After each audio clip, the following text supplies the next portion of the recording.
আর সবাইকে আবেদন করব, যদি কেউ এখনো দুঃখ করে ঘরে বসে থাকেন লোকাল ঝগড়ার জন্য, তাকে ডেকে নিয়ে আসুন। আমি কোনো ঝগড়া অ্যালাউ করব না। আমাকে 365 দিন কাজ করে যেতে হয় মানুষের জন্য। আর কেউ যদি লোকালি ভাবেন আমি বড় নেতা হয়ে গেছি, পার্টিটাকে না ভালোবেসে নিজেকে ভালোবাসবো, সেটা হবে না, সেটা করা যাবে না। তৃণমূলের কাজ হচ্ছে নিজেকে সেবা করা নয়, মানুষের সেবা করা। তৃণমূল কংগ্রেস পরিবার হচ্ছে মানুষের পরিবার, এটা মাথায় রাখতে হবে। আমি বড় তাই আর একজনকে পাত্তা দিলাম না, এটা সংগঠনের কাজ নয়।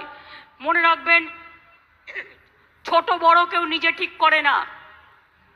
মানুষের সাথে যে যত মিশবে, মানুষের প্রতি যাদের সবচেয়ে ভালোবাসা থাকবে, মানুষের দুর্দিনে যারা পাশে থাকবে, 365 দিন,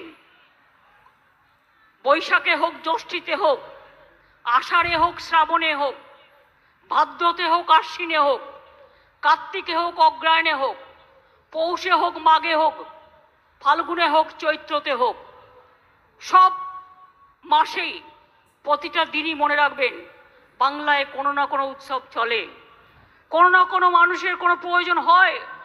আমি তো তাও দুয়ারে সরকার করে অনেক কাজ করেছি, কিন্তু গ্রাম সভায় যারা আছেন, পঞ্চায়েত সমিতিতে যারা আছেন, জেলা পরিষদে যাদের আছেন, তাদের বলবো কাজগুলোকে ত্বরান্বিত করুন।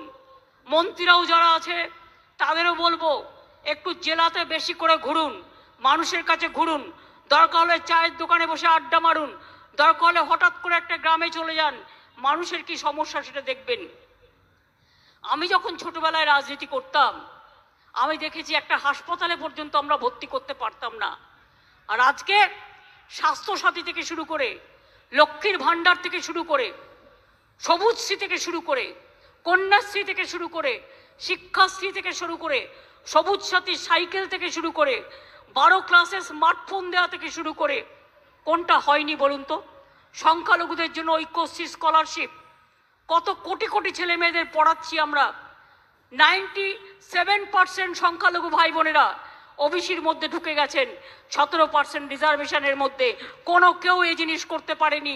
আমাদের এখানে সংখ্যালঘু ভাই বোনেরা মাথা তুলে